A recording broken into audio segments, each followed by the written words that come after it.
हमने जो लिया स्ट्रक्चर, ये जो बीच वाला स्ट्रक्चर लिया, ये लिया एमएस का, जो मैं आपको बताया था माइल्ड स्टील का, ये सी ग्रेड का। और जो हमारा जो जीआई पाइप लगा उससे भी कहीं ज्यादा स्ट्रेंथ है इसकी। इसके ऊपर मैंने रडक्साइड की कोटिंग की है और उसके ऊपर जीआई कोटिंग की है। इन केस मान लेता हूँ जीआई पाइप ही चली, क्योंकि मेन लोड तो इसके ऊपर है ना, जीआई पाइप ही चलिए सपोर्टिंग रोलर ये खराब हो गया, ये टूटने लग गया, तो क्या होगा? ये जो जीआई पाइप है इसको दिया नीचे से सपोर्ट, उसको दिया नीचे से सपोर्ट और ये निकाला और चेंज कर दिया। ये चेंज नहीं होगी, इसके साथ कोई छेड़खानी नहीं, ये जीआई की ही रहनी है। ये जो इसके ऊपर रख के और यहाँ रख के जाएगी, ये जीआई की ही होनी चाहिए। पाइप उसमें सीरीज में डाल दो वैसे। ये यहाँ इसका रखने का कारण क्या था कि भाई यहाँ भी तो जीआई ले सकते थे। जीआई लेने का कारण क्या, क्योंकि जीआई में वो स्ट्रेंथ नहीं आती वेल्डिंग में जो एमएस में आती है। यहाँ से जो ये वाली पाइप डालने वाले हो मिडिल में, 2 पाइपें जाएंगी इसमें, 2 एक यहाँ से एक यहाँ से। ये इसी के लिए लगाया स्टॉपिंग के लिए, ताकि गिरे ना। लेकिन इसको आप टाई अप भी करोगे? इसको बांध देंगे मतलब। और जब लोड आ जाता है ना भाई साहब, जब ये पत्ते जब इस साइड आएंगे ना तो वो हिलने विलने वाला भी नहीं है, तो वैसे इसको बांध देंगे। और इस पे आप नट कसने वाले हो? हाँ, इसके ऊपर नट कसेंगे। ये कितने इंची की आएगी सर? जो यहाँ से थोड़ी मोटी सॉकेट ले करके, वैसे आप 1.25 इंच की भी रख सकते हैं, वो नंबर ऑफ प्लांटेशन के ऊपर डिपेंड करता है। जैसे ये मेरे यहाँ से यहाँ के बीच में मैंने 20 पौधे लगा डाले, अगर आप 10 से 12 पौधे ले रहे, डिस्टेंस थोड़ा बढ़ा रहे हैं, प्लांटेशन कम है, 1 इंच रख लो। वो डिपेंड करता है आपके लोड के ऊपर कि आपने नंबर ऑफ प्लांटेशन कितना किया। जब आपका सिंगल रोड जाता है, जिगजैग सिस्टम में आप क्यों लगाते हैं? जिगजैग सिस्टम में लगाते हैं तब जब आता है जाता है आप सिंगल रोड। हाँ, ये जो नट है ना, और भी खर्चा कम हो जाता, मैं लगा भी लेता और लगाऊंगा भी। आगे वाली जो लाइन है उसमें एक जिगजैग भी करके देखूंगा। ये एक्सपेरिमेंट के लिए लगाया था मैंने, तो मैंने खर्चे की परवाह नहीं की। वहीं मेरी जो पाइप है, मेरा मटेरियल आधा लग जाता ना, तो इसकी जरूरत थी, खाली एक सिंगल पाइप से काम चल जाता मेरा। ये सर मैं ऐसे वो के बोलते हैं ना कि एंगल वाला जो मैं बोला था उसके लिए था, फिर मैंने पोस्टपोन कर दिया। फालतू क्यों खर्चा करना, उसकी जरूरत नहीं है, उसके लिए और खर्चा बढ़ता वो क्या। और उसकी कोई ज्यादा जरूरत नहीं है, उसकी जरूरत आपको 3 महीने है, उसकी जरूरत सिर्फ 3 से 4 महीने, जब तक आपका क्रॉस नहीं हो जाता। उसके बाद उसका कोई रोल नहीं है ऊपर से करने का। वो आप देख रहे हैं वो शेडिंग के लिए, शेडिंग।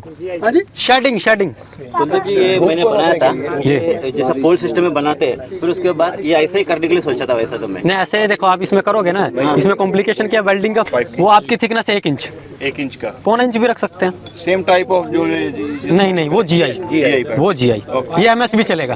और एमएस जो है वो आप जाएंगे तो अब तो भीड़ लगेगा, अंदर घुस भी नहीं पाएंगे। आप दिखा दूंगा आपको पाइप। इधर सपोर्ट के लिए पाइप लगेगा, सपोर्ट के लिए पाइप आएगा 2 लगाएंगे इसके ऊपर, इसके अंदर नहीं, कोई जरूरत नहीं है। वेल्ड करना चाहे तो कर सकते हैं, ऐसे ही रख देंगे, ऐसे रख सकते हैं। नहीं, कैसे गिर जाएगा, कहाँ गिरेगा? ये तो है सपोर्ट के लिए, इधर से भी इधर इसमें जब लोड जाएगा कुछ नहीं बनाना इसको बांध सकते हैं आप, चाहे तो वेल्डिंग भी करवा लो सेफ साइड के लिए, कोई दिक्कत नहीं। एक टाका मरवा दो, दोनों पाइप दोनों साइड आएगी, दोनों पाइप साइड में। कुलदीप जी, ये अभी मैं पोल सिस्टम अगर ऐसा करूंगा, रूट जोन का सीधा उसूल है, वो वहीं बढ़ेंगी जहां पानी होगा। रूट के सर अभी लंबाई की तो बात ऐसी है, जो आपका 7 फीट की 2 दूरी रहती है पोल से पोल, वो एक समय के बाद दोनों मिल जाती हैं। आप देखोगे भी, मैं दिखाऊंगा भी फील्ड में।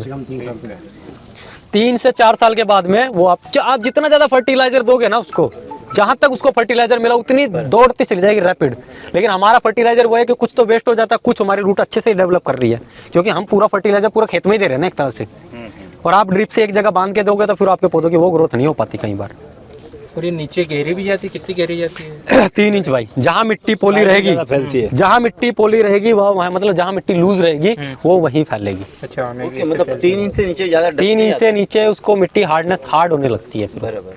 उससे ज्यादा मिट्टी सॉफ्ट नहीं हो पाती। जड़ें तो बेड ही पे रहेगी, फिर बेड पे ही रहती है। फिर मिट्टी का तो कोई रोल ही नहीं रहता, मिट्टी का रोल ही नहीं रहता, खाद का ही रहता है हमारा। वही तो फिर पीएच मिट्टी नहीं, वही मैं बता रहा हूँ ना भाई साहब। देखो मैं क्या बता रहा हूँ आपको, गुजरात महाराष्ट्र की मिट्टी और हमारी मिट्टी में अंतर है। उनकी मिट्टी तो उनको खाद की भी जरूरत नहीं है, क्योंकि उनकी मिट्टी में ऑलरेडी एयर वेंटिलेशन है।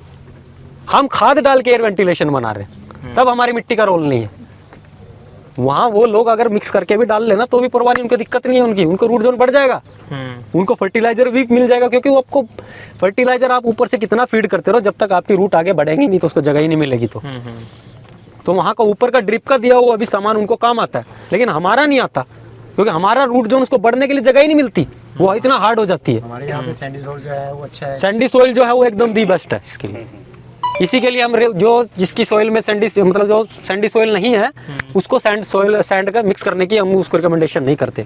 जिसके सैंडी सोइल नहीं है, जैसे हमारी जैसी सोइल है, दोमट टाइप की दरारें फट जाती है, तो हम उसको बोलते हैं भाई इसके अंदर सैंड मिक्स कर।